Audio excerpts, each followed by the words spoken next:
It is ridiculously hot today, and I was just out in the coop, and they don't have proper airflow. It's even hotter in there than it is out here in the sun.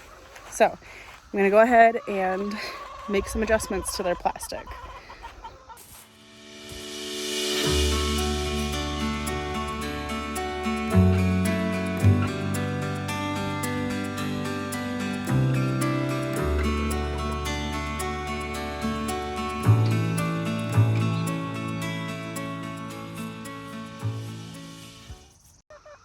So the airflow in the front part is pretty good, but back here, it's kind of lacking. So I'm trying to figure out if I need to do it from the inside, because we covered the outside with chicken wire. Probably. So I guess that's what I'm gonna do.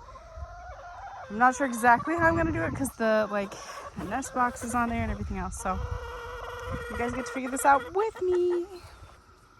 But they are certainly hot little chickens. They're pooping everywhere, which is good, I guess, right? That means they're eating.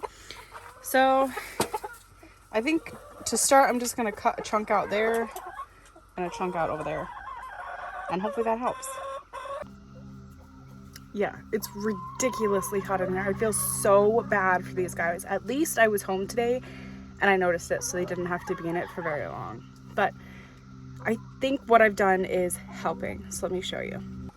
So I cut a chunk out on each side there at the bottom, right where the nest box is. And then I've also cut little vents there.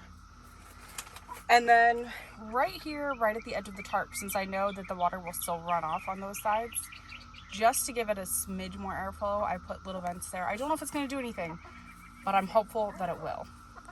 My plan is to now go outside to the back of this and see if there's anything I can do here in the middle for these guys.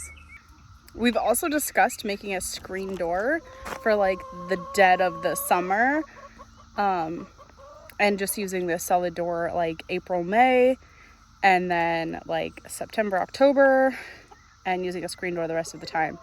And I think this is really gonna push us to make that happen.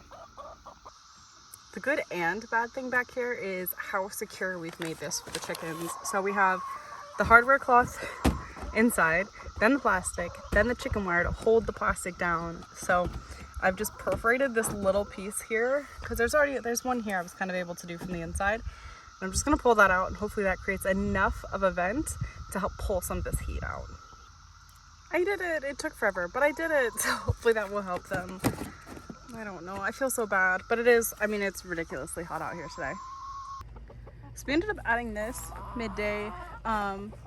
It did get folded over here in the evening, but it helped a lot because I went ahead, I put a thermometer in there, and it was at 100 inside. So it was 10 degrees warmer in there than outside after I had already cut the vents in it. So it was probably 110, which is terrifying. So I'm gonna figure out a better way to affix this reflective stuff to the top. It is insulator bags, so it should also help a little bit keep temperatures down. And then I went ahead, I put a huge ice block in their 5-gallon bucket, and then fresh cold water with ice cubes and a probiotic in the little one, because with the heat they were starting to get vent bleed, which I'm really upset about. So we've got pretty normal weather, I guess. The next couple days it's supposed to be cooler, and then rain. So I'm hoping we can get them moved, one thing, before it rains too much tomorrow. Get them on fresh grass, and they've got the probiotic in there. And then I guess I'm gonna have to start washing chickens, which should be fun. I'm hoping because it was heat induced, it'll pass pretty quickly, just with cooler temps, lots of fresh water, and a little bit of probiotic. I also picked up some apple cider vinegar and just plain yogurt today as well. So I'm gonna give them that tomorrow. But my goodness, what a day. So I was just recording that clip about the chickens. These guys heard me. I try not to entice them to come to me very often, because I don't want the owner, whatever, to think I'm trying to do something with this herd, something sketchy. But they heard me and they just started wandering over, and they're the cutest things.